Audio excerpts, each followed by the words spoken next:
Hello, everyone, and welcome to the 9th episode of the Exploring Antinatalism Podcast, a podcast all about the subject of antinatalism created by antinatalists. My name is Amanda Oldphan Sukenick, also known as Forever Wolf Films on YouTube, and today I'm joined by Antinatalist Vlogger and our resident ray of sunshine, Dana Wells, the Friendly Antinatalist. So, thank you so much for being here with me today, Dana. How are you today? How's it going? I'm great. I'm doing very well. Thank you for having me. Yeah, of course. I've been looking forward to this. It's been a long time coming. So, yeah, let's just jump off. So, Dana, just to start us off, can you tell me a little something about yourself and the work that you've done with the subject of antinatalism over the last few years? Oh, wow. Well, it all started with your contest, which will be 4 years. For me, my thing was almost 4 years ago. It'll be 4 years ago in July, so in a few months. And I did your contest, which was so fun. And that was my very first video ever. Yeah. I had no clue what I was doing. Still don't, but not quite so bad. And so that kind of took off. And then let's see, was doing videos for a while, had some health issues, and then I got, I guess you could say, lucky enough to get my hysterectomy last year. So yes. That was cool. Yeah, I was like, I'm a gold standard antinatalist now. Yes, indeed. Yes, indeed. Wow, that's a big deal. It's cool. And it was nice because it helped my health. Yeah. Tremendously. And so after that, a whole bunch of cool things started happening. First it was Refinery 29, which is a very well respected, huge online, not just social media, but I guess a magazine, an online magazine. They were the first to interview me, and they did, I thought, they were very respectful, and I thought did a good article. Yeah. And then The Guardian came, and I was just like, yeah, totally. And I'm going to ask you a little bit more about that in a little bit, because I definitely want to talk about that. So cool. Yeah, it was phenomenal. So cool. And then from that, just as a little side note, one of the things that I kind of just tickles me the most, I got featured in the Focus on the Family article, and they asked their parishioners to pray for me. How did I not hear about that? Holy shit. That's, wow. That is quite a thing. That was awesome. I was like, oh, this might be my favorite thing ever. I'm focused on the family. So that was cool. That is amazing. Yeah. And then I got to do the other podcast, which that blew my little brain. Yeah, and yeah. Then I was so honored. Matt D'Elia is Confused, and he's had real guests, real authors, real members of Congress and the government. He's had Rachel Dolezal on the show, very names that ring out, Yeah. And I was just so humbled and honored, and I really studied up for it, and I thought I did an okay job, and then it was supposed to come out and it didn't. And then it didn't. And then I emailed them and I was like, look, just tell me why. Just tell me. And they were like, oh, well, yeah, Matt's brother, Chris, well, he kind of just had a baby. So in the interest of family drama and keeping things cool, we're just going to shelf it for a while. So that was a little deflating. Yeah. But still, such an honor to be invited in the first place, and then to be on this podcast too with David Benatar and David Pierce and Les and everybody else, and Julio I've heard is coming. I'm just I'm just thrilled. So well, no, so yeah, of course, absolutely, no, of course. Yeah, I mean, there's no question that as time is going on. So, I mean, for our listeners that may not know, the contest that you're referring to is a contest that I've held for just coming up on 6 years now. It is the Why Are You an Antinatalist contest / Make Your First Antinatalist Video contest. And yeah, I don't know if you won that year, but you got a lot of votes. I did. Yeah, you did. Yeah, you did win. What am I talking about? Copy. Right. You sent me my copy of Better Never to Have Been for my prize. That's right.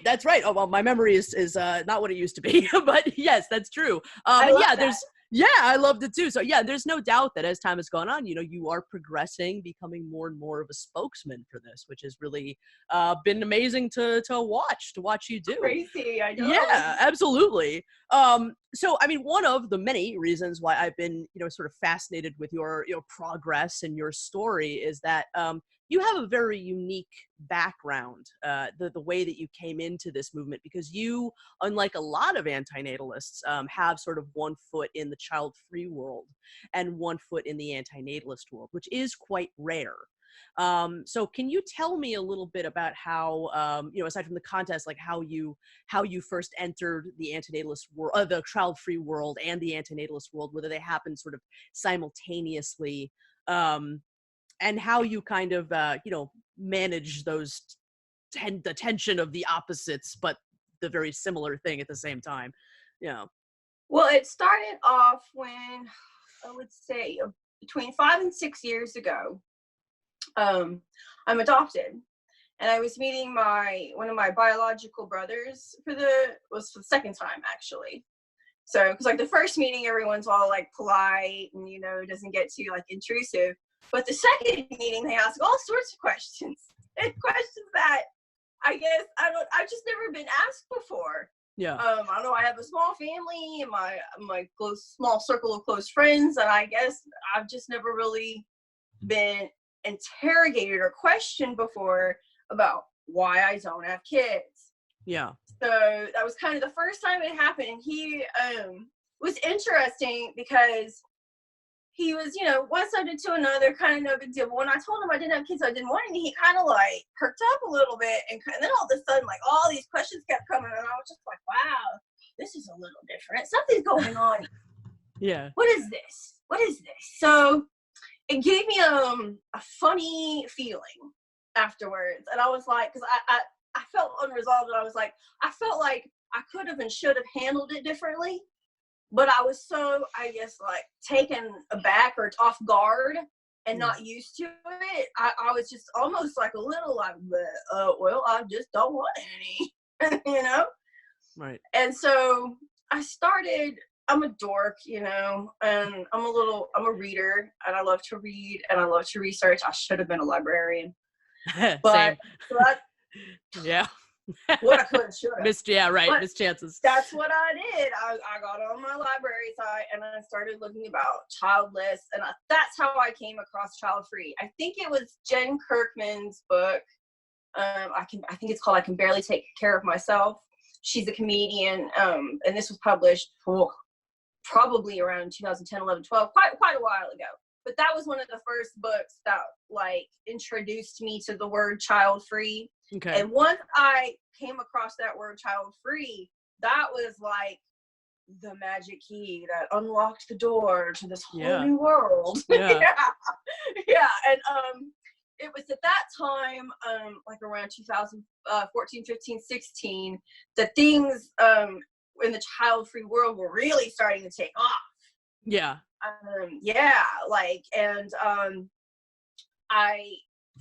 For me, for the first time, it was almost one of those things that I didn't even really realize it until I had a group with which to I could vent my frustrations and like the bullshit that I had to deal with for not wanting children and being child free and the issues that surround that. And so yeah, it was really it was almost kind of like for the first time, like, and maybe since I was a kid, I was like, I found my tribe. Right. You know what I mean? Oh, I totally know what you mean. Yeah. Yeah. There's nothing like finding like words to put to things for the first time, like antinatalism, like child free. It's an incredible feeling. So yeah, absolutely. Because childless has a whole other feeling behind child free. It was like, for the first time, it was like empowering. Yeah. Yeah. It wasn't a negative. It wasn't a lack. It was a good thing. Right. And then the other kind of interesting side note from that was being in the child-free, and this was all on Facebook, by the way. Right. Mm-hmm. All on Facebook, and back then it was just 2, 3, 4 real big groups, and these are the just a few that I'm referring to that would mushroom into a whole bunch of other ones. But these groups too were it was crazy to me, but it was almost like, it was like a group or a social norm, was atheism. Yeah. Okay. It was amazing to me how atheism was just like kind of the accepted norm, and if you were religious, it was kind of like, yeah, okay, good for you, pipe down, we don't want to hear that shit. Yeah. Okay. And that was so refreshing. Right. It really was. I was like, wow, I can do this. I can hang with these people. Right. And yeah, and so just that whole social norm and the normalness of it really made me, because I had been questioning my beliefs, and at that time I didn't even really know where I kind of was anymore. I had identified as a pagan for many years. And then it really just kind of made me question things, and it made me just kind of have a come to Jesus meeting, as they say. Right. On Easter, no less. No. Yeah. And that was like the other kind of like evolution. And I think that also was a big stepping stone or a big bridge to antinatalism. Was the atheism and how easy it was and how normal it was. And then once I started questioning that, they have there's another term for the atheist. It's like the free thinkers, like free thought. Right. And that was kind of like atheism, like kind of opened up my mind, and like I allowed myself to like think in ways and challenge my thinking in ways that I had not done previously. So, and that way it was a big growth. It was a big learning experience. And it kind of, and it was definitely the primer for antinatalism. So once that happened, it was kind of like, well, antinatalism and pessimist philosophy in general was kind of the next step, I guess, to to take it further. So when I was researching, not on the library, but Amazon, good old Amazon, when I was looking into Amazon at Child Free, at some of those books, it was, if you like those, you may like these. Okay. And that was where I saw Better Never to Have Been and Jim Crawford's Confessions of an Antinatalist. And then shortly thereafter, or right around that time too, Sarah Perry's book also came out. So just having those three books come out and seeing all that material at once. And then shortly after, thanks to Kevin Pinkerton, who yes, of course. Kevin turned me on to Ligotti. Okay. And Confessions against the Human Race. Conspiracy against the Human Race. So once like all those books kind of came up, especially from a standpoint of this is worth my time, there's something to this. That lended a lot of, like, it's one thing to have the one book or to have Better Never to Have Been, but to have all these other books come out, especially like Ken Coates' Rejectionist Philosophy, and then the other great books like Karima Kerma and Theo's books that we don't even have in English yet. Right. But there was so much material, like the vast amount of material in and of itself. I'm like, well, there's something obviously interesting and worthwhile probably going on here. Yeah. And I was gonna look up, I forgot to do it. I was gonna look up when I had joined the Antinatalist Facebook group, Andreas group. I think it was 16, but I don't know. Maybe it was 15.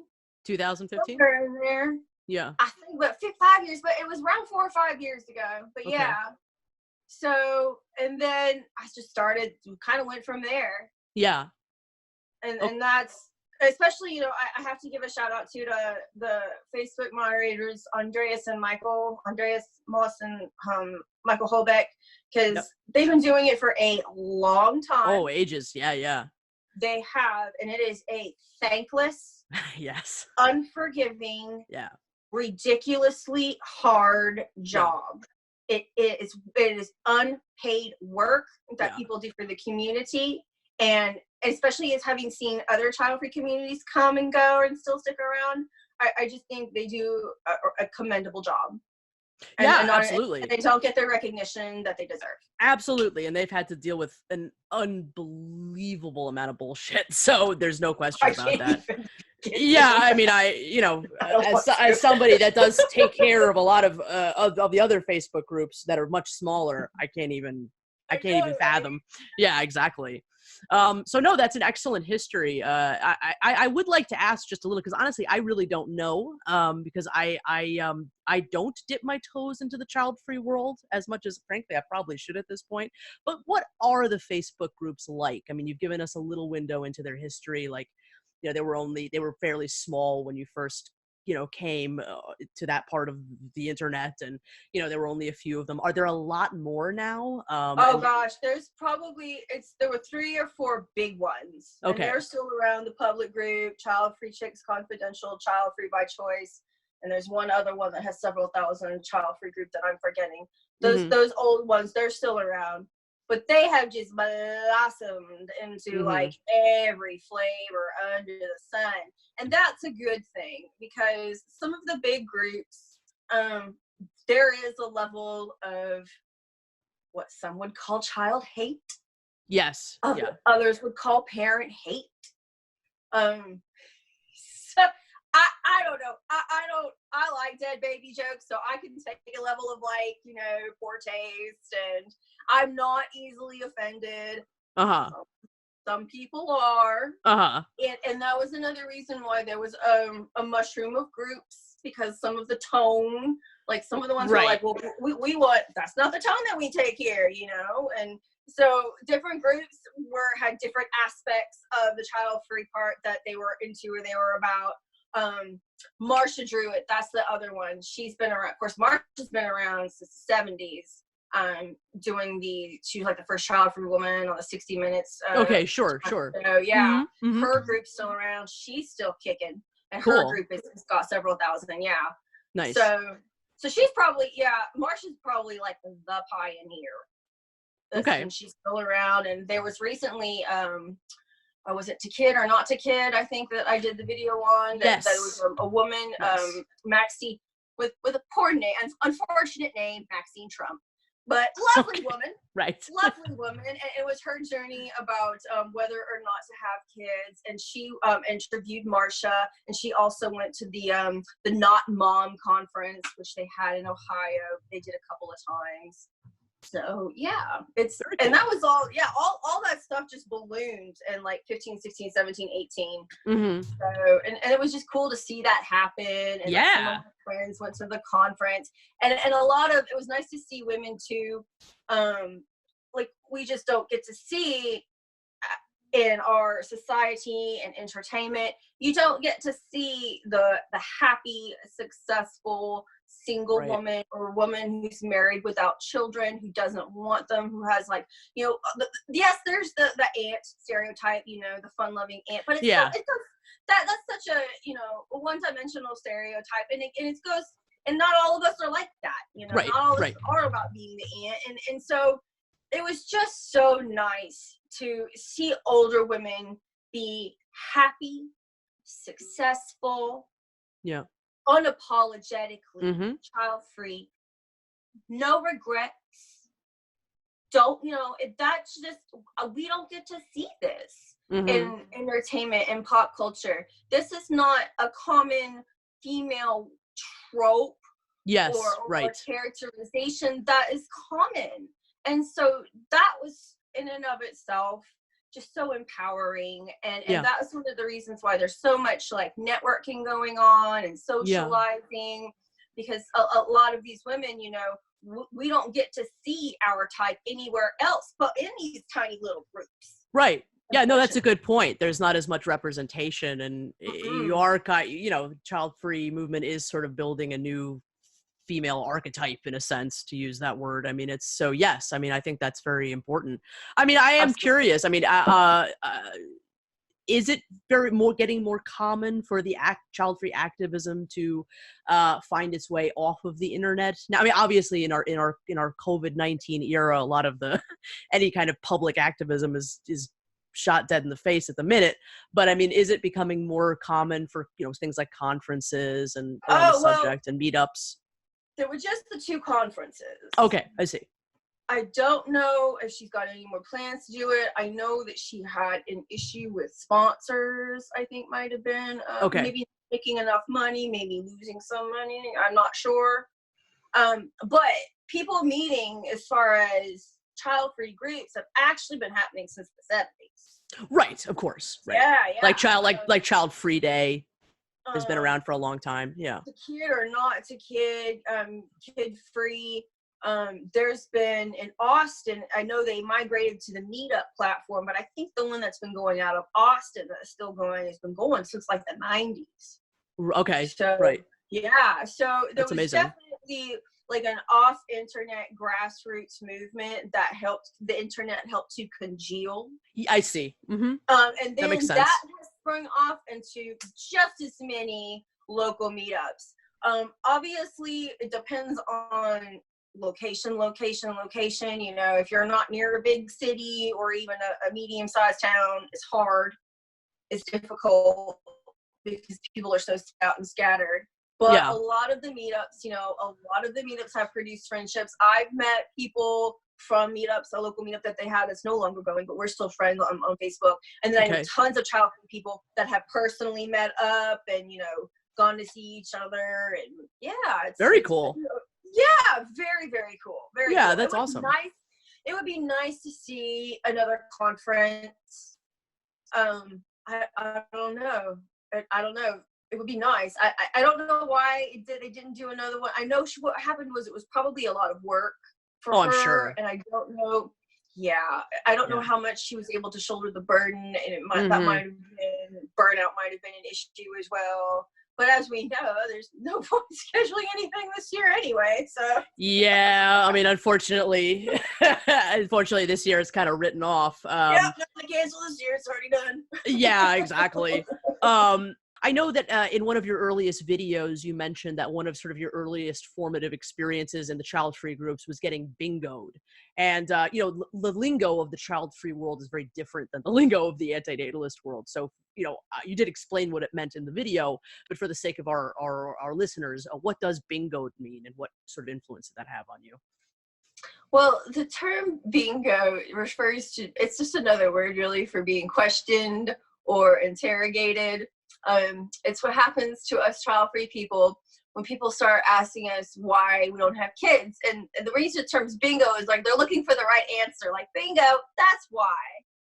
So, like, it's even funny. There's a well-known meme. They created a bingo chart full of all, like, the typical questions that people get peppered with. Like, well, who will take care of you when you're older? Right. Well, who's going to give meaning to your life? And, you know, all these questions that we get asked over and over. And so that's what happened to me. And I didn't realize it. It was so funny when I learned that there was an actual term for it. Yeah. That's what happened to me. And that's why I was like feeling a little uneasy. I'm like, what the hell just happened to me? Right. Because I was getting bingoed. And that's why it felt so awkward. Because I'd never had it happen before. But people in the child-free community, especially people who are, let's say, your parents or your grandparents really want kids, you know, they're going to encounter that kind of questioning all the time. Yeah. You know, all the time. Well, when are you going to make me happy? Well, when are we going to have grandkids? Well, why aren't you going to do this? Well, you know, and it's so funny too. That's another fun thing in the child-free community. People like to come up with are like the responses to the bingos. You know, it's like, well, Nana, I haven't let you know yet, but as soon as my husband and I decide to go bareback, you'll be the first to know. You know, that's what women ask. Well, they're basically asking how many times have you had unprotected sex and how many times is the man coming. I mean, let's just cut to the chase here. Right. Let's not mince words here. Yeah. Exactly. So if you're getting, and that's the kind of pushback, you know, and the kind of responses that people have to give to get Nana off her fucking back. Right. Well said. Okay. All right. Very, very good. Very good. Thank you for that answer. So I'm curious, like in general, is, you know, from your perspective, how much antinatalism at the minute is in the world of child these child-free groups? Is there any, have you seen a shift at this at all? What are the general attitudes towards it when it's brought up? Do you see that there's pushback to it? I'm very curious. Depends on the tone of the group. Okay. Generally, there is a divide. Mm-hmm. The child-free groups, a lot of them are about venting. Yeah. You know, they're about bitching. About Yeah. bitching about natalists, you know. They Yeah. have, a lot of them have a certain, like, light-hearted or more playful sense to them. Like, some of the people go to the groups and they don't want to think or hear about philosophy or hear about any real reasons.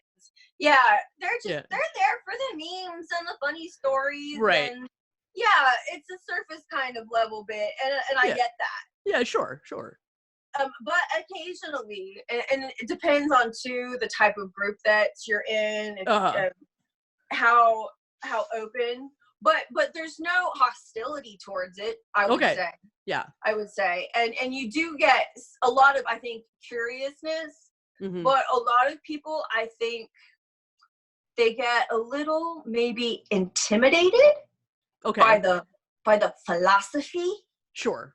You know, by like having arguments maybe and like maybe having to defend arguments. Like that's a bit much. That's a bit much for some people. Yeah, totally. Yeah. So, and there's also no question that in the antinatalist groups there is some hostility towards the child-free. I mean, just for not being philosophical. So I can definitely see how that would be perceived. Yeah. And sometimes there is, you know, there's just some poor taste up there.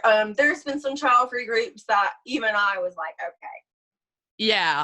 Can't handle this, I'm out. Yeah, I mean, it's funny because antinatalism gets the reputation for being the really misanthropic, and sometimes it is. Sometimes it is, but it's funny. It's funny because I really do think, and it's not really called out for that as often as I think it kind of sometimes needs to be. Like you know, look, I'm not in theory against dead baby jokes either, and I know some great ones. You know what I mean? Like, there's a time and a place for that. But yes, I think some of the most misanthropic language comes out of the child-free community, which has surprised me to learn. Yes. But yeah. I can remember, so I'm sure a lot of y'all remember back when the Syrian crisis and the refugee crisis was a big issue. There was a well-known meme floating around. Oh God, I shouldn't say that. Because the baby washed up on shore. See? Oh, I remember that, yes. Saying, but yeah, you know what I'm talking about. Yeah, I do. Circulating. So, for example, like some of the child-free groups just got nasty about it, you know? Yeah. And there was a couple of ones too, like, I don't even remember the name of the group that it was, but it was a kid, and this was also during the Syrian refugee crisis, where this kid was obviously homeless. Mm-hmm. He was dirty and covered in bugs, sleeping next to a trash can, and people were walking around him, and people were just like making the most tasteless comments and jokes about this kid, and I'm just like, no. Yeah. That baby jokes are one thing, but this is something else. Right. I'm out. Yeah, I can't blame you. No, because I mean, it's not the kid's fault. I mean, it's no. So I don't understand making quite that leap, you know. And that's just it, you know, because they do have a venting element to them. Yeah. And because so many of us have been shunned or not listened to or set aside or been told to pipe down or stuff. Sure. There's this element that doesn't really. That's why these other groups got formed. Yeah. Because people got uncomfortable with this element. It's not for everybody. And this extreme element, like you say, like it can be a whole lot more misanthropic and distasteful in a lot of ways than the same accusations that are leveled towards the antinatalism community. And it's interesting too because the child-free people will say, oh, well, it's just a joke. Yeah, no. Yeah, that's a real thin shield to hide behind. And it's just not, sometimes it's not a joke and it's not funny and it's just bullshit. And but, you know, some people, that's why I left and I didn't say nothing when I left. I just excuse myself, you know. Right. I Well, didn't announce it or anything. And maybe I should have been like, okay, this is too much, I'm out. In that comment section, maybe I should have, but I have an issue with people who make that big announcement before they leave. right. Yeah, so I'm like, okay, don't want to be one of those people, but maybe I should have said, okay, I'm drawing my line here, and I'm a member of some of the most hardcore risque groups, so it's not like I have delicate sensibilities here. No, I know you don't. Yeah. No, but there's no question that there are occasionally things that do cross a line, and they're just about malevolence and nothing good about but it. But even then, that says it's about those people. It makes me think about some of the people like, wow, your fucking life must have, what happened to you? Yeah, sure, sure. What kind of experiences did you go through as a child or in your life to have this kind of bitterness and hostility and resentment? Because sweetheart, you got issues. Kind of a thing. Let's just be especially glad they won't be parents. I guess is the takeaway here. Yeah, exactly. Yep. So, I mean, that's true. A lot of people are also unapologetic about that in the child-free community. And you see a lot. That's probably the number one crossover as far as the reasons. People are like, I don't want to pass on my depression. I don't want to pass on my anxiety. I don't want to pass on my dysfunctional depression. I have nothing to give or leave. You know, you see this is a common reason that's a crossover, or maybe even the number one crossover. A realization and an honesty about like a self-awareness and a sense of self, and what people are capable of and what people are not capable of, what people know are going to make them happy, and people who have, that's the craziest thing, is that people who are not parents typically think about this issue way more. Yes, absolutely. Are parents. Yeah. That's the craziest part. No, but that's an excellent point. That you would think that the people who are parents would agonize over this decision and plan and make accordingly and structure their lives around this life. Oh, yeah. No such luck. Yeah, you would think. But that doesn't happen. Meanwhile, those of us that haven't had kids, you know, we've been thinking about this question off and on for years. Yeah, to a great extent, and taking up a lot of our time and our energy, and we've thought serious questions, and we've really thought these things through to possible conclusions and what that would mean for us in our lives. And it's so, you know, and that's where last year the element of jealousy comes in. Oh, absolutely. Yeah. There is. There is. It's undeniable. Yeah, and it's so funny now during quarantine. Oh, yes. How silent people have become all of a sudden about the joys of parenting and when are you going to be a parent? It's so great. Yeah. It's not crickets these days. I have noticed that, and I really fear for some of these kids because they, you know, I have read all the statistics of, you know, how much domestic abuse is going up, and, you know, people because people are stuck with each other, and people are stuck with their kids, and people are stuck with their parents. And during times of economic crisis and turmoil, as a rule, child abuse goes up. As a rule, exactly. So it's a very frightening time for those that have not asked these questions ahead of time and have not taken this seriously. And their kids are the ones that take the brunt of it. So these poor kids suffered for it, and so and that is one element about a lot of the child-free people that, you know, at least we've thought about these decisions, and we've made them consciously. Unlike so many other, whoops, guess we have a kid now. You know, whoops, guess we have another kid. Whoops. Yeah. Yeah. All right. Well, no, excellent points there.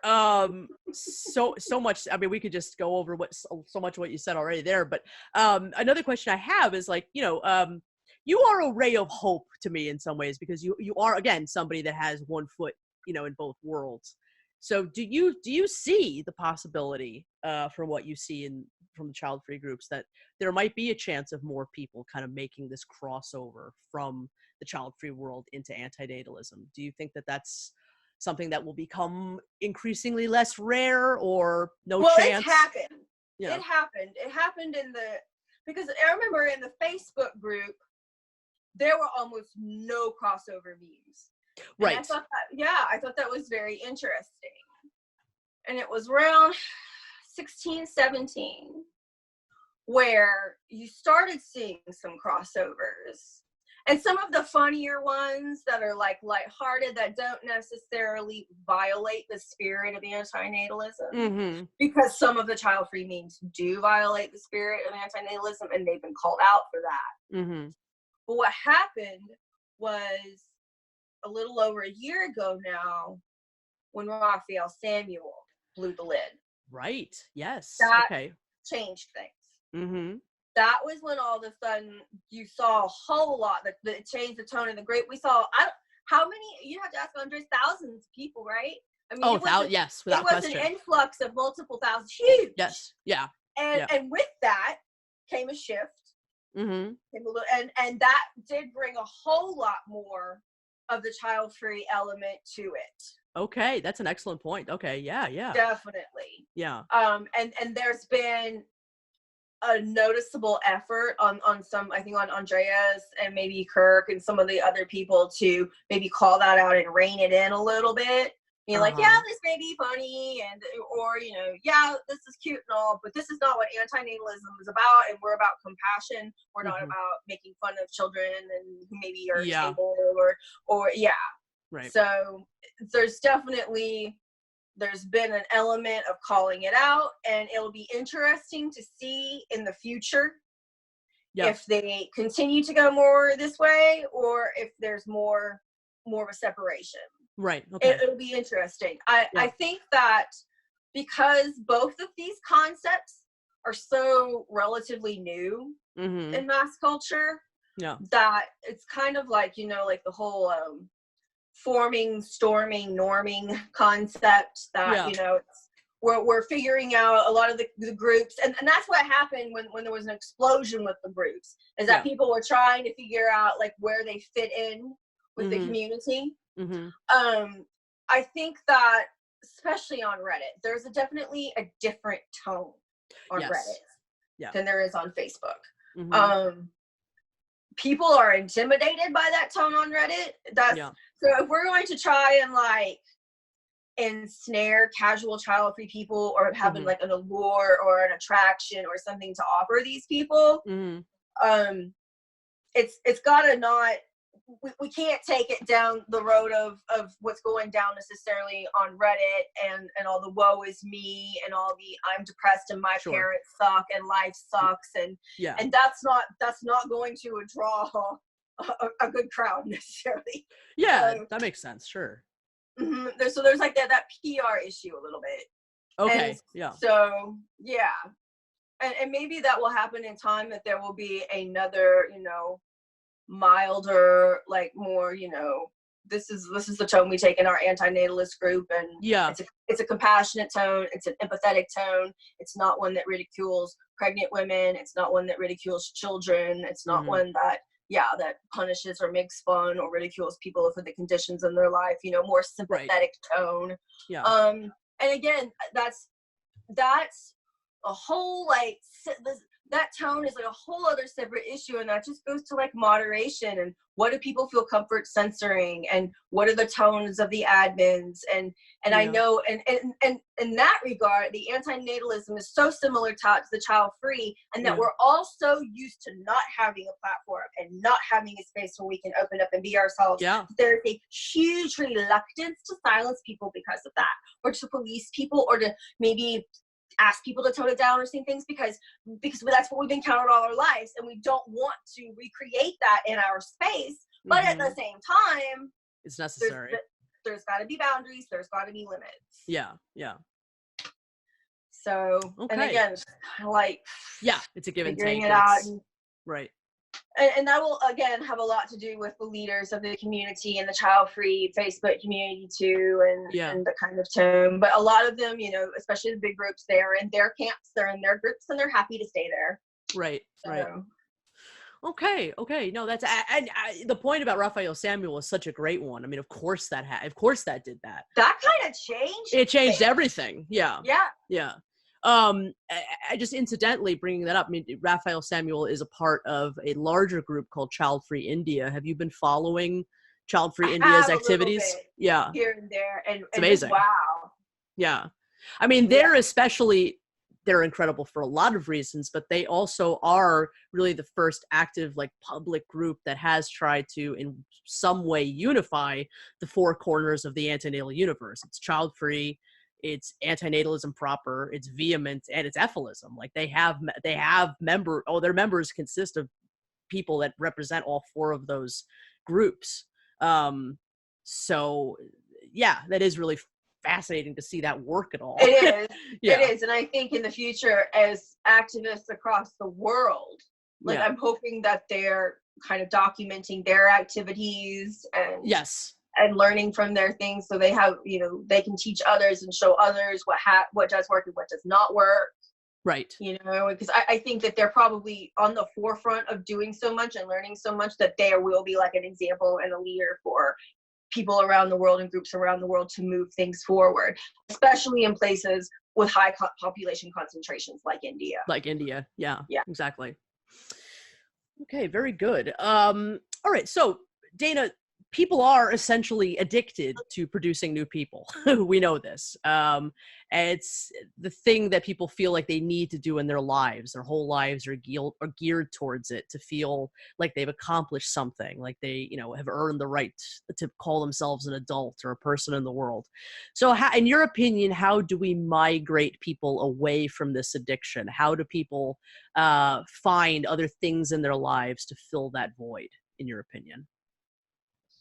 Well, I think this is not just a people issue. I think it's primarily a woman issue. Okay. Mm-hmm. I mean, it's little girls are given dolls, little babies. Yeah. Boys aren't given little babies.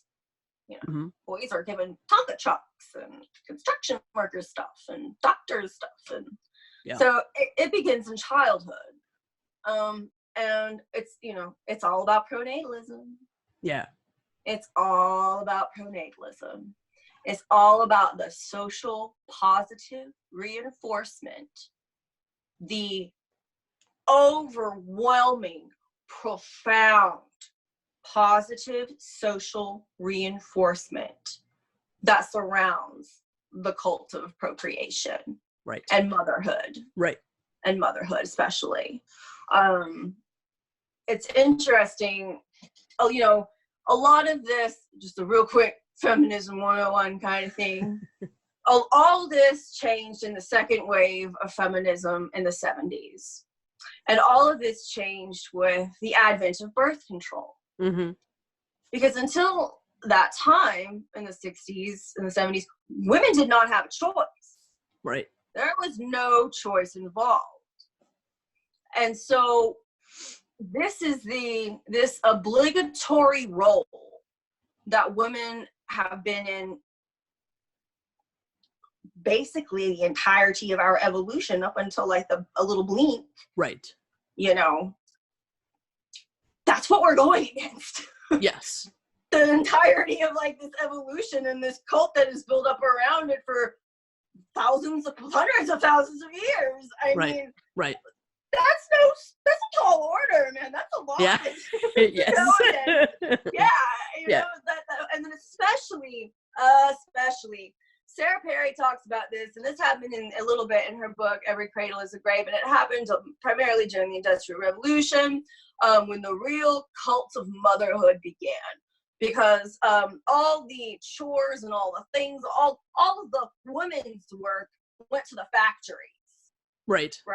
And then, so all of a sudden, women who were in the house didn't have certain labors, they didn't have certain industry, and they started to feel threatened. Mm-hmm. And so then you start seeing the rise of the cult of motherhood. And this is very fascinating, and people don't realize like the profound influence that they are under, because we don't want to study this in our schools. We don't want women to see our history, to be able to make this distinction.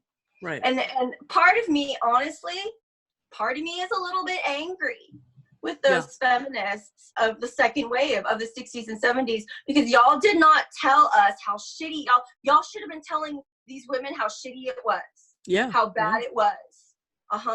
Y'all should have been taking away the veil and demystifying the realities of childbirth for decades. And it's the total opposite.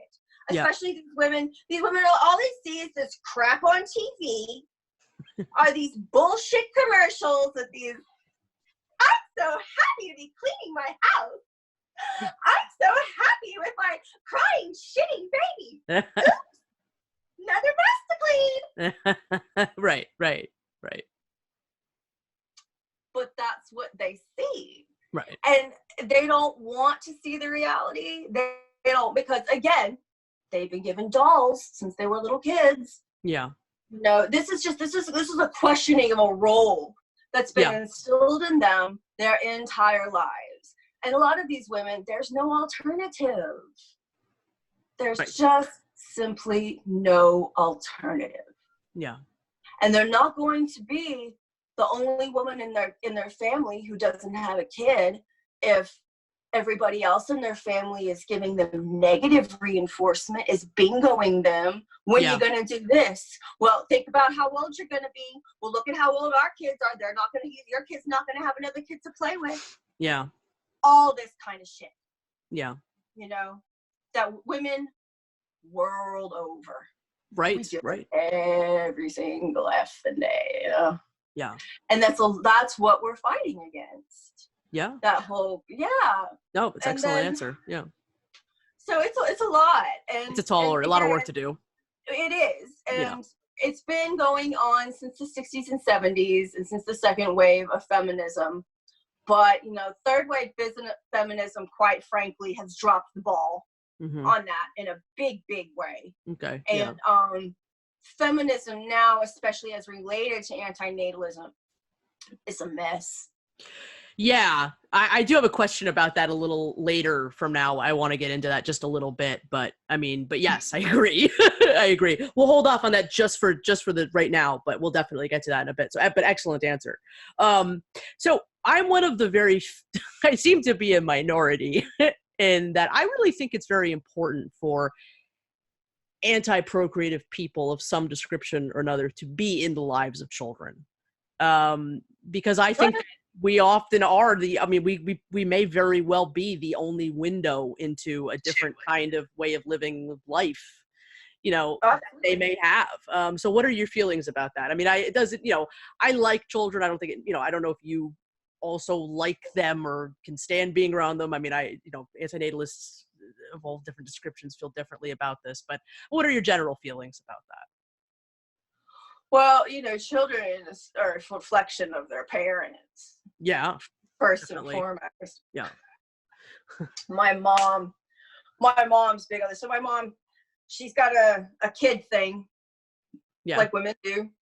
Some women they really enjoy being around kids. Yeah. And so she's got a kid fix. And so some of her coworkers, you can always tell who's the good parent, because those are the children she will radiate to, and those are the children that she'll go to their birthday parties and buy them presents and send them cards over the holidays and send them Christmas gifts and stuff, because they're pleasant, well behaved, respectful, inquisitive, curious. My mother she loves to teach little kids. She was a Sunday school teacher for kindergartners for 13 years. So she loves that. And I understand that. Yeah. That joy that she gets. I haven't really had the opportunity so much to be around small children. Yeah. But on occasion, especially if you get one that's, you can tell has been well parented, that has been cared for, that has had attention paid to it. Yeah.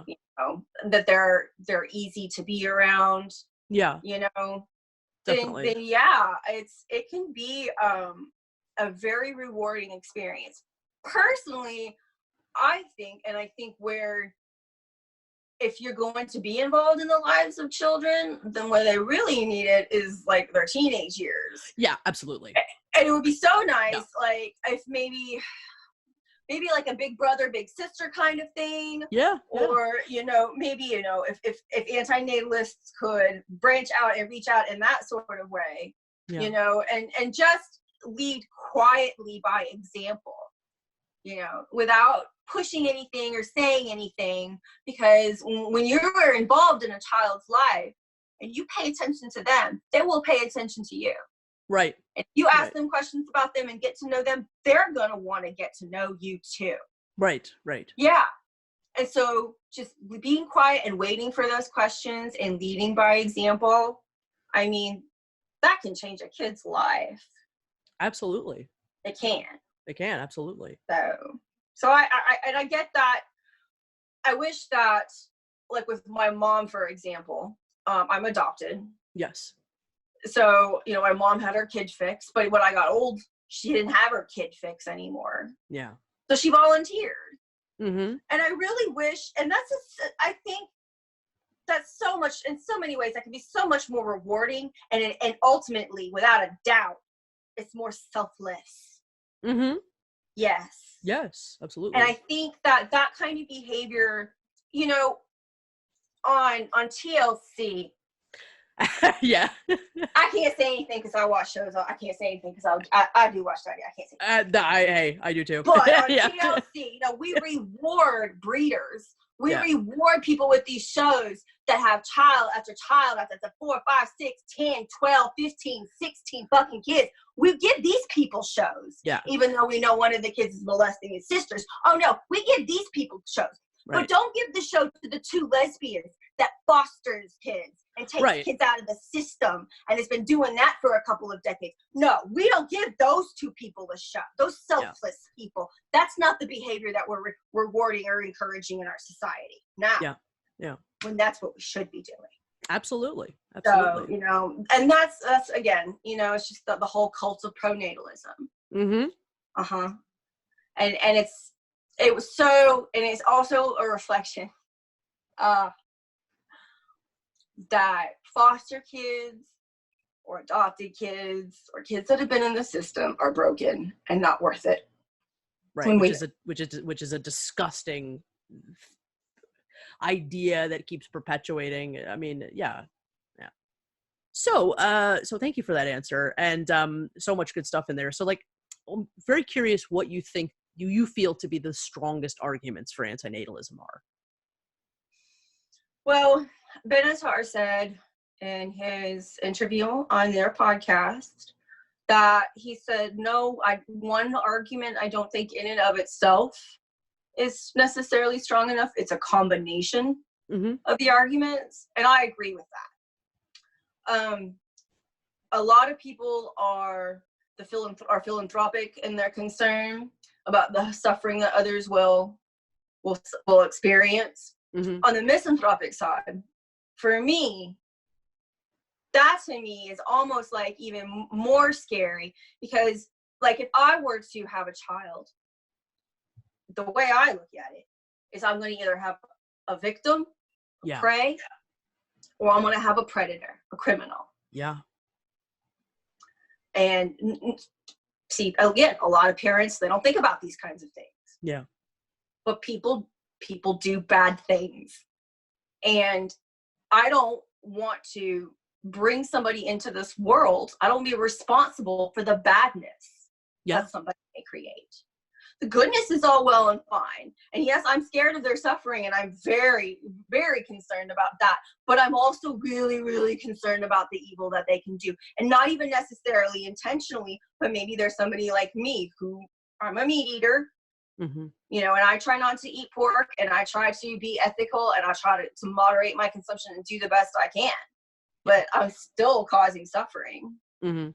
Just like those breeding vegans, man. I don't get them. Don't get them. Right. Oh yeah, absolutely. No, nor do I. But I don't want to bring somebody into this world who's gonna bring more suffering upon and other animals, and then the carbon footprint in general. And even though the environment isn't really my concern, Right. It's kind of like a little bit of like the frosting or the silver lining, you know. Sure. Oh, and by the way, it's still a this factor. is the best thing for the environment in which all you people have to live in too. Yeah. Yeah. You know, I'm doing all you people a favor, by the Right. way, by not adding to this population, by not taking away from your resources, by not increasing competition. So you're welcome. Right. Okay, excellent. Yeah, no, I think it's a point that's not made quite enough. It's like, yes, the suffering that your child will experience is certainly humongously valid to the argument and like a huge reason not to do it, but and it's guaranteed. And you no matter what the experience of the life, you can't, you're just they're still gonna die. You try or how good of a parent Right. you are. Right. But the harm that your little creation may inflict, I mean, that also is a big reason for me to you know, say, yeah, I'm not messing with this. Yep. I don't want to get my hands dirty. I don't want to swim in that shit. Right. Right. I'm also too, the asymmetry argument is great. I don't think it's like, it's a bit heady for some people. Yeah. Yeah. So I like the quality of life and the risk. And I think the risk is probably, aside from the misanthropic and the philanthropic arguments, sure, I think the risk argument has got to be the biggest one because it's such a huge question mark. Yes. And then, and I know it doesn't appeal to some people. Some people think it's a weak argument, but I still think that the imposition argument too is a very valid argument. Absolutely. I do too. Yeah. No, I also think the imposition argument, the consent argument, I think all of these are excellent. I don't, absolutely. I also am, I mean, I like the asymmetry. The only problem I personally have with the asymmetry some of the time is like, yeah, it's a great thing to use for people that are philosophically literate. Yes. But like, why hand the human race a Rubik's Cube when you're trying to get them to understand something fairly simple? So it's like, it has great utility with some people, but it's not necessarily the best thing to use. I think when you want to lock down it as the power of a philosophical argument and the validity of it, that's when you bring in but not everybody's at that level capable of doing that. Yeah, exactly. And so exactly right. Well, so that leads me into my next question. And you talked a little bit about this in the first part of our interview, but like, are you a big fan of like the antinatalist books? What would you say is like your favorite one? Yeah. Oh, that's hard. Yeah. Do you tend to like a lot of them? I mean, I like them all. You like them all? Okay. Oh yeah. Yeah. Oh man. Probably it's hard to say. It would be a tie. I like Sarah Perry's book a lot. Mm-hmm. I love her concept of life as palliative care. Mm-hmm. Mm-hmm. And how if this life is such a great, wonderful gift, then why do people treat it like it's not? Why do people have to medicate themselves out of boredom? Yeah. You know, why do people have to drink and do drugs and seek all these escapist activities? The gift of life is so great, as they say. So, and I really love, more than any other book I've come across, hands down, she dissects the suicide argument and comes at that, why it is not easy to commit suicide, why it's not, you can't just go out and do it, why just because it's illegal doesn't mean it's easy to do. Right. And and all the societal and punitive sanctions that can come with that, and the social punishments. She really dives into that argument more in depth, hands down, than any other book I've come across. Okay, and so I really recommend, if that's an aspect of the argument, the antinatalism that you're interested in, that's a book that you should have. Mm-hmm. On the flip side, Ken Coates' Rejectionism is wonderful. It is so underrated. It is so encompassing. It brings together religion. It brings together literature. It brings together philosophy. It's beautiful in that you can tell it was rushed and flawed, and that it's imperfections or make it more endearing. Add to it. I find that they add to its charm. Yeah. It's just written with such earnest kind-heartedness. Mm-hmm. And I really love, there's so many parallels, and we hear this all the time, between the Buddhist and the Eastern religions and the parallels to antinatalism. And he is the one that dissects that, and he knows it too. Being an Indian, he knows, like, he's lived this. Mm-hmm.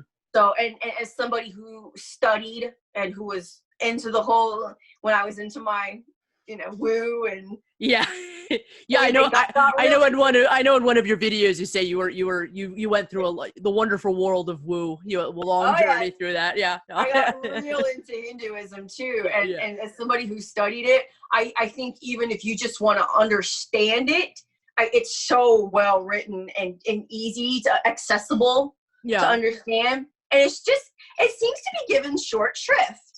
Well, a little bit, I think that book is a difficult subject in some respects. So the real name of the author is escaping me right now. Maybe I'll edit his real name in later on. Ken Coates' real name, and I'm probably pronouncing it wrong, was Ramesh Mishra. Yes. But Ken Coates was a pen name. Yes. And he sadly died a number of years ago. I don't know exactly how long, maybe 8 years ago. But my feelings about that book is that about half of it is just excellent. Like, he has some chapters that are just fantastic. And then some of the other sections just miss so much. Like his rundown of antinatalism in religion, just like, it's been a while since I read it, so I might, but I don't think he brings up the Cathars at all. Like, there's so much he just doesn't. It's Eastern focus, it is true. Yeah. And I'll tell you, because that's obviously his area of expertise. But one thing about the Western religions with antinatalism, we just have little bits and pieces and fragments. Mm-hmm. That's the problem. Is that so much of that literature and things that were been written down have been destroyed or have been lost. Mm-hmm. That's why with Eastern religion, especially with Hinduism, it's got this like unbroken chain that goes back thousands of years, So it's and they're lucky for that. See, over us here in the West, we don't really like honor like all the offshoots, and if we find anything competitive or distasteful or anything, we destroy that shit. So yeah, well, in some ways it was the first attempt at like an antinatalist history book, which that aspect of it I do really love. Is that what Kareem, isn't that Kareem a lot Akerma. of what Kareem does? Yeah. History? But yeah, so Kareem Akerma, he basically wrote this like 700-page like enormous history book. Not all of it's history. I think there's quite a lot of like his version, of the philosophy in there too, but just this massive undertaking that he did with his Antinatalismus ein Handbook. So horrible mispronunciation of the title, but I think that's what it's called. And I know that there is an English version coming because Andreas did this fundraiser about 2 years ago where he was trying to raise funds to get it translated. But unfortunately, as far as I know, for whatever reason that I don't understand yet, Kareem Akerma is taking out all of the history section, which, it's not like I don't want to read his philosophical thoughts, but like that was the part of the book that I really most wanted, so that's a bit unfortunate. But that was some of what I was able to uncover in my research, and again, this just goes to the vast wealth of knowledge and library and literature that was lost, and they don't even get their own name. They're generally referred to as the pre-Socratics because it's like Socrates and then everything starts from Socrates, but it don't. And there was a very rich, the pre-Ionian school of philosophy, and some of the very few works that still survive can be found in and Antigone and some of the Oedipus Rex, and some of these old Greek plays, where if you listen to them and you read them, they are all about life is misery, life is suffering. Yeah. This is a trial and a torment, and it's gonna suck, and you have to get through it, and you're gonna die in the end anyway. So get ready for that. I mean, it's so real. It's unblinkingly real. Yeah. Like, you can see why people give it like a pessimist tone, but back then, especially, when they didn't have real medicine back in the day, death was not far away. Life was really brutal back then. I mean, it's brutal now, but it was. And then Socrates came around, and he was all, oh no, the universe is in chaos. It's ordered, and there's wonderment, and there's reasons, and there's causes, and all this great kind of, maybe so, but it's still really awful bullshit. But he changed everything. He changed everything, and people liked his tone, Yeah. They didn't want to be, it was gave them hope. It was positive and made them feel smart. And he asked questions. He didn't tell you were stupid. You have to figure that out for yourself. So, and then it's like everything before Socrates is just completely ignored. But those were our people. Mm-hmm. Those were our people. And then we have other schools, especially throughout like the Western cults, the Christian cults, and the Cathars, and like all those other offshoots. Yeah. Which just by like their bad luck of history didn't get included into the Bible and didn't make it into that particular narrative. Yeah. It's really, some of it is just like a fluke and a luck of history of what gets included and what doesn't. Right. So, and in that way, because we all know Ecclesiastes is the book of the Bible that has very strong antinatalist language in it. Right. And there's no telling, what else got edited out. Sure, of course. Right. Definitely. Absolutely. So, okay. So leading on to that, in addition to the importance of the books and the more literary, written philosophical world of antinatalism, there's no question that in the last 10 years, the antinatalist video world, a world in which you are an important part, has become, a hugely important part of the movement, for a long time now. So what do you feel to be the importance or the non-importance of the video approach to antinatalism? Well, it's hard to say, because some videos get like thousands and thousands of views. The why are you an antinatalist? Everybody wants to know that. Yeah. It's kind of like, it's that whole idea of everything appeals to the largest audience, but then you start getting into the philosophy and you're just appealing to a smaller and smaller and smaller and smaller number of people. Yeah. But I think in the long run, and this is what just kills me, when people delete their videos. Yes. My number one pet peeve about the whole community is the deletion, erasure of oneself from the community shit. Yeah. I know. I get it, kind of, but I don't get it at all. Yeah. I don't either. I think just as part of the public record, and just to add your voice to the chorus. That's important. People underestimate that. Yeah. And your voice is important. And that's people want to hear it too, because those are always the most watched videos. Like my most watched video, my first one's got like 12,000 views. And everything else like a few hundred. Right. Right. So people do want to hear it. Right. So don't delete it. It has value. It really has value, and it kills me. It kills me too. I mean, that's why I've had to be leave them up, or if you have to, keep the voice. If you have to protect your identity, keep the voice. Put it with another thing, but leave it up. Yeah. Yeah.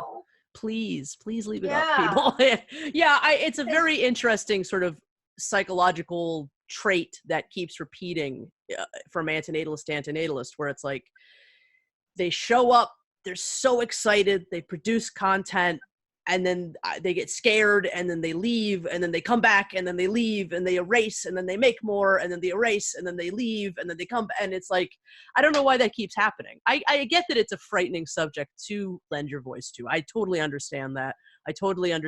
For some people there are serious risks, depending on like where they are, their family situation. I mean, I'm not blind to that, but it's curious. It's curious why that keeps happening.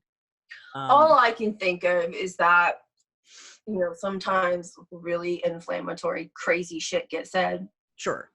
Be it Reddit, be it Facebook, be it Discord, be it YouTube, wherever. Yeah. And that's what freaks people out, is that they let the very like craziest element of us. Yeah. Yeah. They Influence let that them. scare them off. Yeah. I think could be that's part of it. That's all I can come up with. Yeah. Yeah. That could be it. That could be it. All right. So leading on to something that we were touching on a little bit before, but I want to have the full conversation of now. So it's a bit of a long question.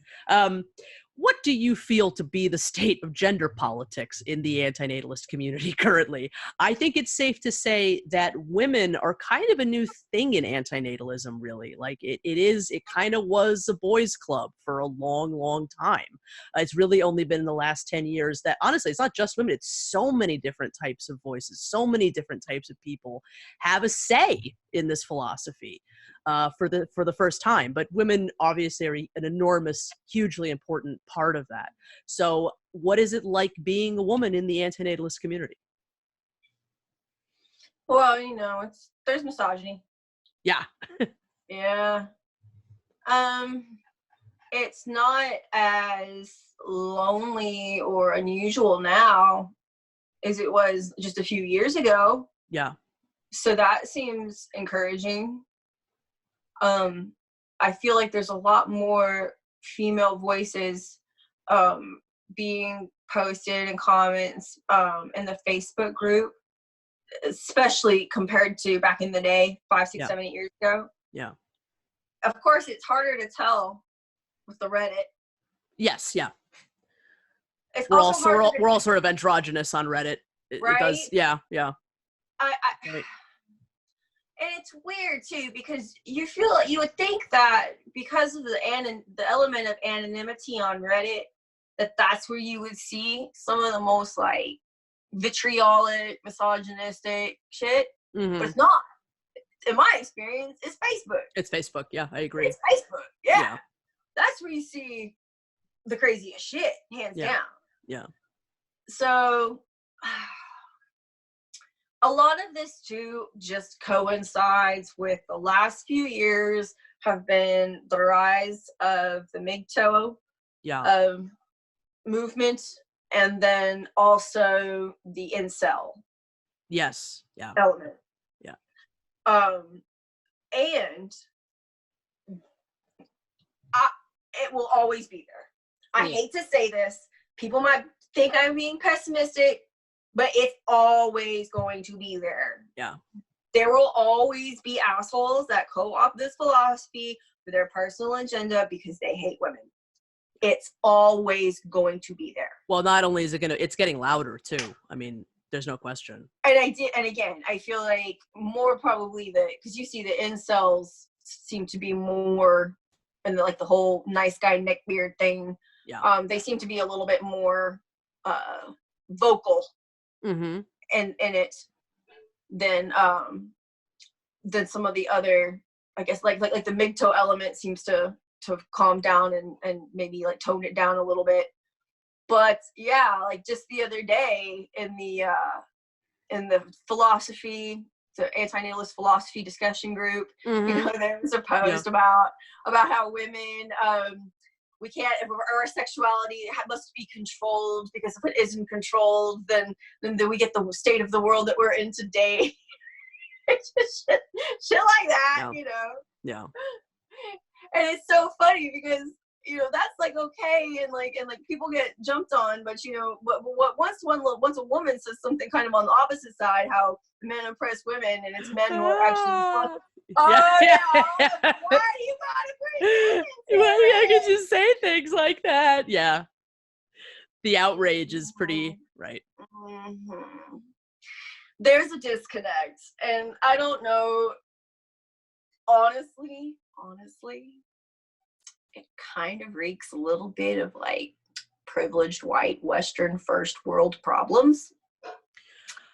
Because I think some of that's true. Yes. Yeah. So isolated and sheltered from the fucking horrible realities that women have to live in the rest of the world and how difficult that they have it. So sheltered and ignorant to that shit.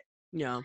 So again, but it is an international voice, though. I mean, I've definitely seen that kind of behavior because we are a hugely international community. There's no question.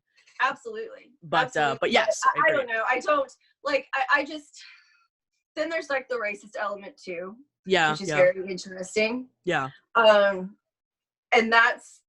it's so weird because as a white person, I find it hilarious. I find it hilarious that other white people are so threatened by antinatalism and the whole white genocide. Right. Who was it that it was was it Stefan Molyneux who was like, this is antinatalism is anti-white? I was like, there was a video made a few months ago on YouTube. I just learned about it. It was like antinatalism is white genocide. I think you're thinking of the Stefan Molyneux video. Am I? It wasn't just his video. It was on a different channel, but it was. Oh, okay. It wasn't just him. Oh yeah, it was some big, well-produced thing, and his whole channel's got like strong racist undertones to it. Oh shit! I don't know what that was, or I'm forgetting. God. I may have seen it. I just don't remember. It came out months and months ago, but it was easily like the strongest like white genocide rhetoric that I've heard. And oh god, it's just so laughable.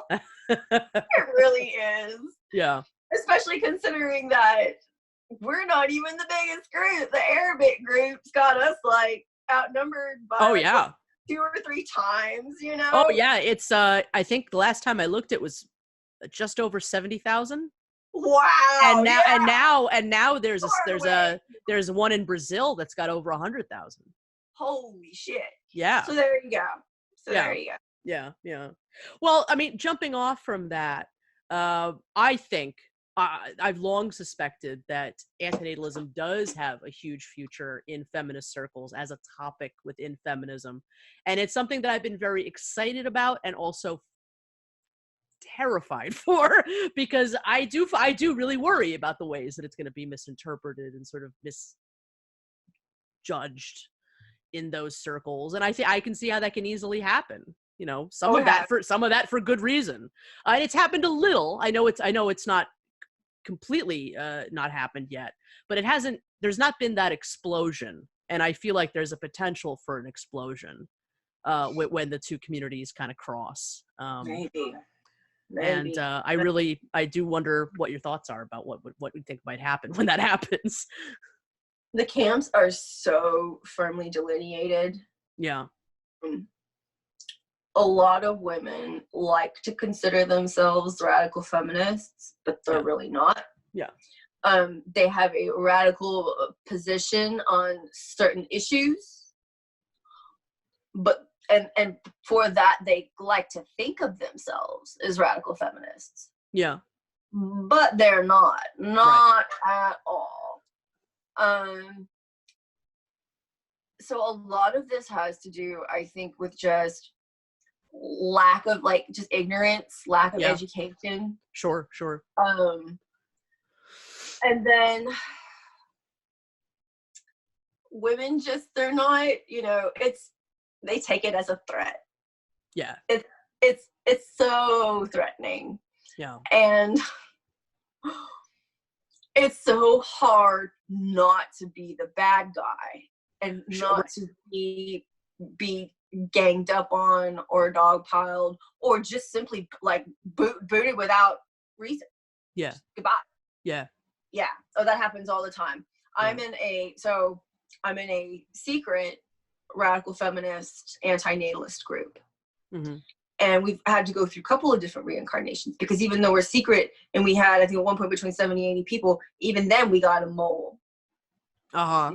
That was self-sabotaging some of the people or sabotaging other people in our group, and it wasn't safe. Just because it's just not safe for us. It should be. Why are people so threatened?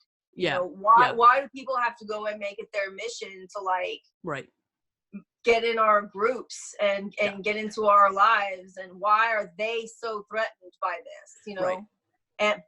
But they are. Yeah. They are. that's why we have such a small, like, secret little side group, because it's so rare to find a woman who's really antinatalist, Yeah. but also feminist and other issues across the board, and it always puts women first, always centers women's first. Yeah. That's difficult to find. Yeah. Because, you know, women there's so much reward for participating in pronatalism. Absolutely. There's so much reward, and like some people, they can't even imagine not procreating. Like it is literally impossible for their little brains to conceive of a future without little children running around. Yeah. And grandchildren. Yeah. Like, and you know, and then all of this goes to our failing education system, especially here in the US, which has been in decline for 30, 40 years at least. Yeah. You know, and a lot of that, people are just stupid. Yeah. They don't think. They haven't been taught how to think critically. You know, we don't teach people how to think. We teach people what to think. And the powers that be, you know, let's face it, nothing is more threatening to the establishment and the status quo and the billionaires and the powers that be than antinatalism. Because with everyone's antinatalism, who's going to breed their little workers? Yeah, exactly. You know, and this is why we see governments worldwide with their little procreation and offering couples money, pushing out the commercials and trying to get people to breed. You know, that's why. So it's crazy. It's crazy. It's very complicated. There's no easy answers. Yeah. And again, it goes into the racism too. Yeah. Because people don't want immigrants, right? They're very xenophobic. We want Hungarians, we want Japanese, we want Brazilians. Right. You know? All the nationalism and there's antinatalism at its core threatens nationalism. Right. So it's a very, when you take it to its political ends and its extremes, also maybe that's another reason why some people get uncomfortable with it. I don't know. Sure. Could be. Because they're, you know, people are into procreative ethics, and they're into reducing suffering and minimizing suffering. But then it's like, once they see the big picture and where these ideas actually lead, then all of a sudden they're like, whoa, I don't know about that, you know? Yeah. that's a bit much for me, you know? This thing has implications that are difficult and radical, like really radical. Yeah, it's like really radical. It is. If you're not a radicalist, you're a denatalist, and that's fine. But call yourself a denatalist. And by the way, that's a term that we need to start using, and we need to start calling people out on, because we have many denatalists among us, and that is fine. But they're not radicals. They're not willing to take those logical steps to, yes, this is what this actually means. These are the larger implications of this philosophy. Once you get into the larger implications, people get all scared. Oh, yes, as I well know. Just for the sake of our audience, denatalist is a term that was the invention, if I'm not mistaken, of Théophile de Garreau, who was one of the granddaddies of the antinatalist movement. Really came out with his book right at the same time as Better Never to Have Been. Can you define denatalist for our audience? Well, it exists on the spectrum. You know, antinatalism is one spectrum and pronatalism is at the other spectrum. And we're radicals, right? We're at the extreme of that spectrum. Most people are not at the extreme. Most people fall somewhere in between. Yeah. And even, I would even be willing to compromise, let's say, like a one-child only policy worldwide to stop replacement rates or to slow down replacement. Like even that, to me, people would call that an antinatalist policy. To me, it's a denatalist policy, but I would compromise for at a heartbeat for something. Sure, right. That kind of, So even though I'm antinatalist, like my policies, you know, would be denatalist in nature, and most people are denatalists, and but they're starting to realize that too, I think, in the group. And I think especially when you go back in time, there's a lot of people who were antinatalists who aren't anymore. So over time, people realize, and they aren't antinatalists. But the thing about that we need a denatalist community. We need another community for these people to go to. Like, I'm a member, I didn't renew my membership this year, but Population Connection is the grassroots organization. They're a denatalist organization, and they're about reducing population and educating people about the harms of overpopulation and how it affects the environment, so that's a really great group that I wish people would be more supportive of. So it's a denatalist organization, and if you can't support Death with Dignity or any kind of antinatalist type thing, support them. And that's another thing that irritates me a little bit too. People need to be buying these books. Spend $10-15 on the book, people. That's how these people make their money. That's how you support your community. If you want to support your community, buy the book. That's all you gotta do. Or donate to the when you have the fundraiser or something, like buy a t-shirt, you don't just spend too much, but if you really want to support your community, put your money where your mouth is a little bit. Come on. Sure. Absolutely. Yep. All right. Well, jumping off from that, I was wondering if you can tell me a little bit. We talked a little bit about this in the beginning, but some of the press that you've been doing. Now, I've had the great joy of doing a couple of them with you. We did the Refinery 29 article really together. We both were interviewed for that article. We were both interviewed for the Guardian article, but only one of us made the cut. But yeah, tell me how some of that came about. And you're really, more and more you're getting asked to do these things, which is really exciting. I got the emails just because I made my email address prominent and available. Yeah. I know that's one of the reasons why I got contacted, and some people don't. It's just because I made my email address easily available. Yeah, it makes a big difference. Yeah. It really does. Yeah. And it's just been fun. It's been really cool and helped me, like, I haven't had any practice talking to other people, really, because I have my few friends and they know I'm antinatalist, and I don't really have anyone to talk to. I don't really get out and meet like new people and stuff. And sure. Yeah, my social circle is very set, and I just don't have the opportunity to practice or to discuss or to share these ideas with other people. And so that was exciting. Yeah. And then I'm glad that was good practice too for doing the podcast.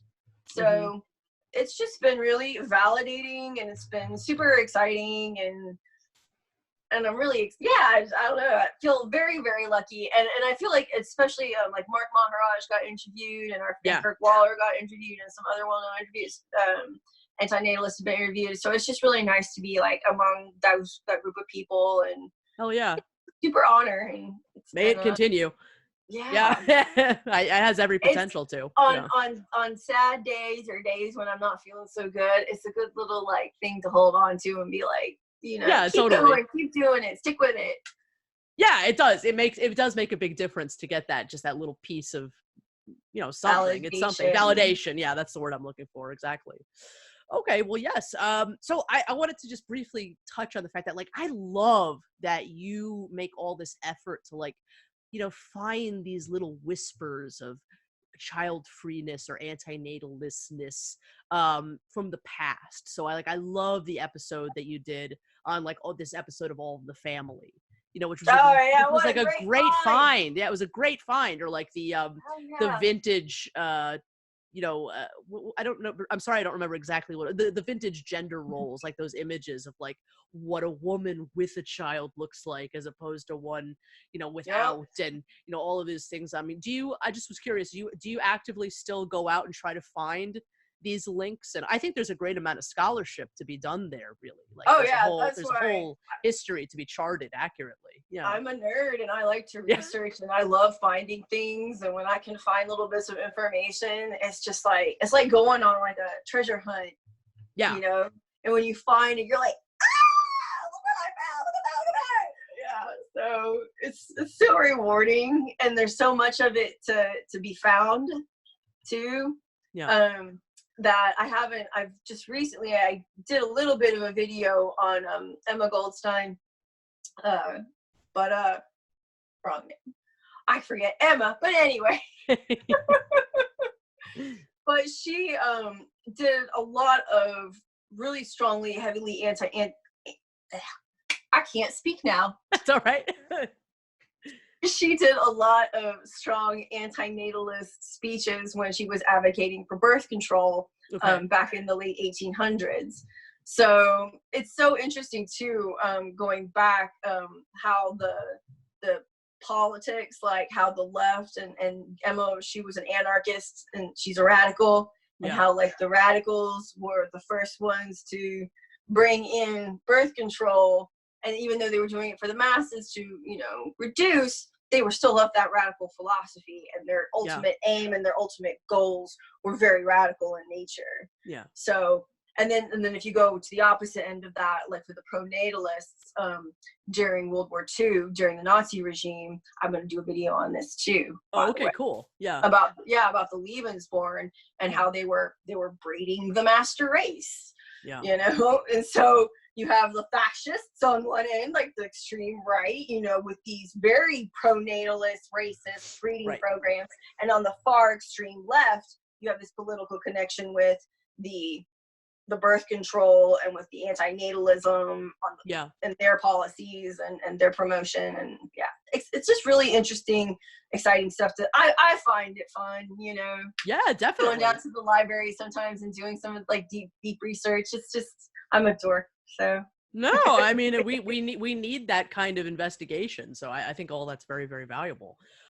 I'm very curious about what your thoughts about, like, you know, what needs to happen? Like, what direction do you hope antinatalist activism is going to take? What direction would you like to see all this go?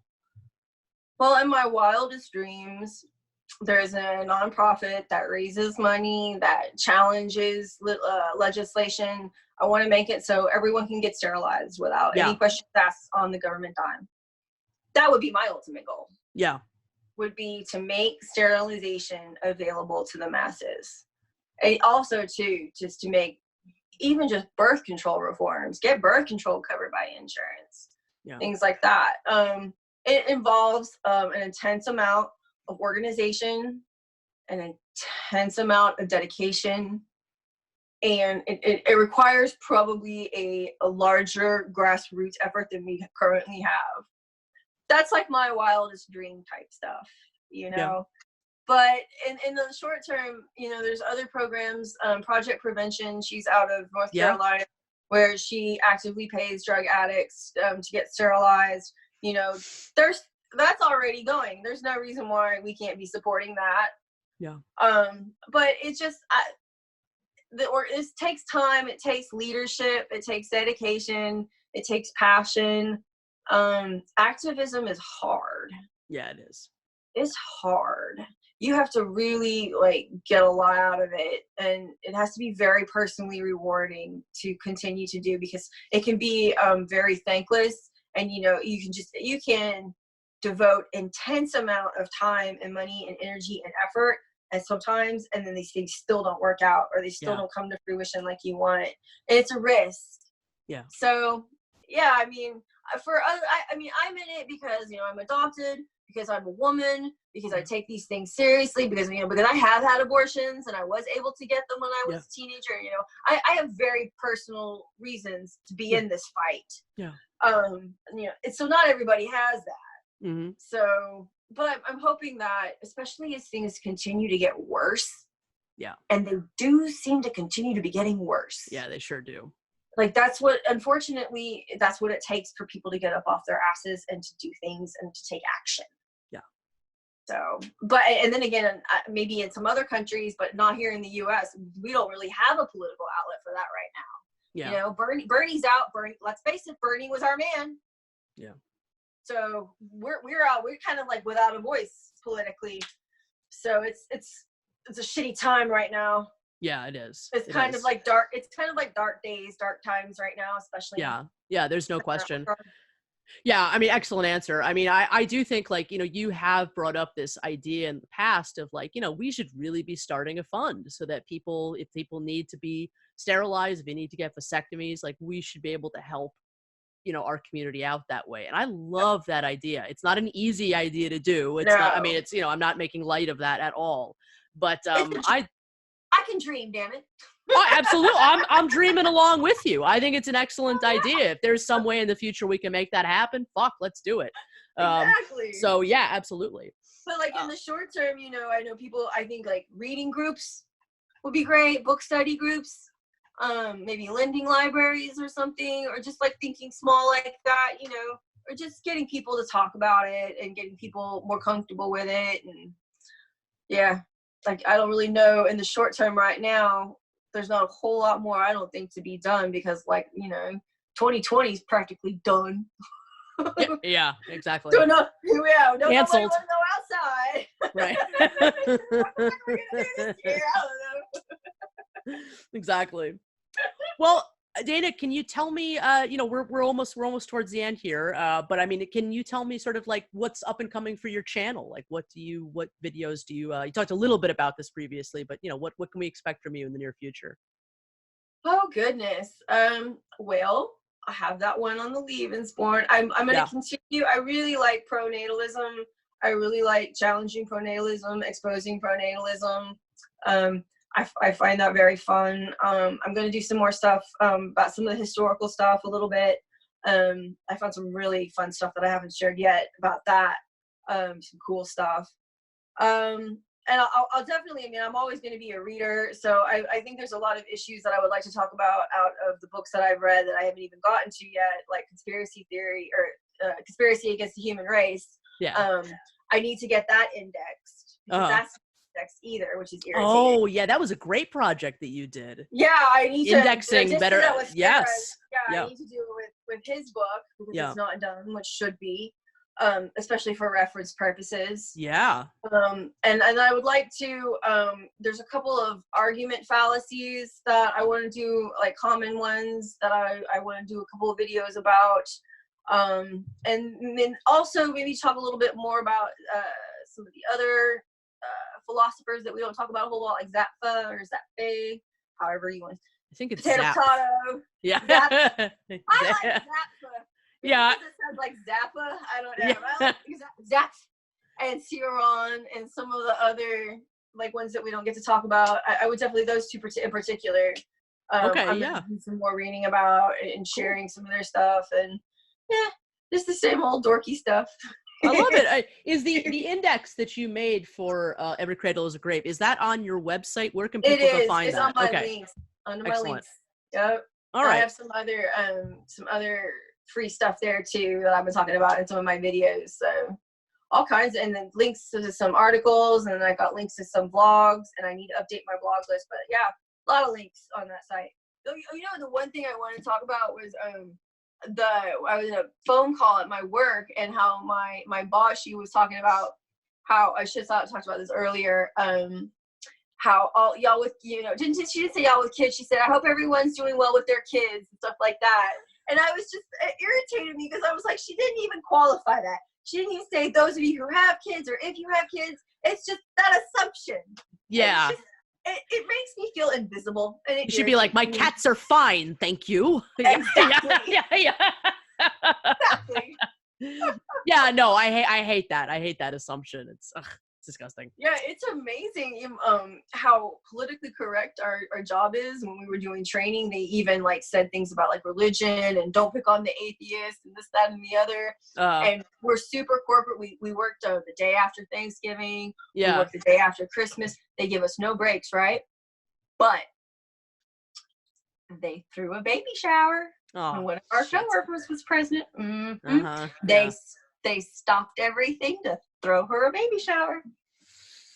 Mm-hmm. We have to celebrate new hope coming into the world, Dana.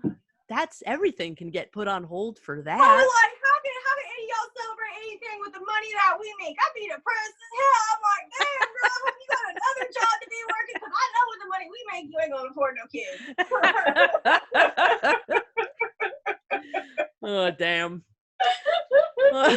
That's God. We live in a crazy world. It is. Well, anyway, Dana, I love you, kiddo. I really do. You are a star. You are a ray of sunshine in this community. You've given so much to this community. And I'm so excited for, you know, what comes next for you and what you're going to produce in the future. So yeah, hopefully they'll air my podcast. Fingers crossed. I'm keeping my fingers crossed. You know, sometimes these things do take a while to come to fruition. I mean, I've had things. Yeah, this one's in the can, so you're all set. I'm even happier and more honored to be on this one because of all the amazing people that are snagged in, and I really am. Thank you so much. No, thank you. Thank you. Thank you. Absolutely. Well, I'm glad you've been enjoying the show, and I'm glad you're a part of it. And come back another time. I'd love to have you back anytime. Okay, Dana? Thank you. Thank you for having me. Thank you. Of course. Please make sure to visit and subscribe to the Friendly Antinatalist YouTube channel, and please visit her on her website at www.thefriendlyantinatalist.com. Thank you for listening to the Exploring Antinatalism Podcast. Once again, this has been Oldphan. You can find me at Forever Wolf Films on YouTube, as well as keep up with my daily antinatalist news updates at Antinatal News on Twitter. Please follow the podcast on Facebook, Twitter, and Instagram, and email us at exploringantinatalism@gmail.com. This podcast can be listened to on our YouTube channel, Exploring Antinatalism Podcast, as well as Buzzsprout and iTunes. We also have a new website still under construction, www.exploringantinatalism.com. Podcast artwork donated by the incredible Life Sucks. All the best, and bye for now.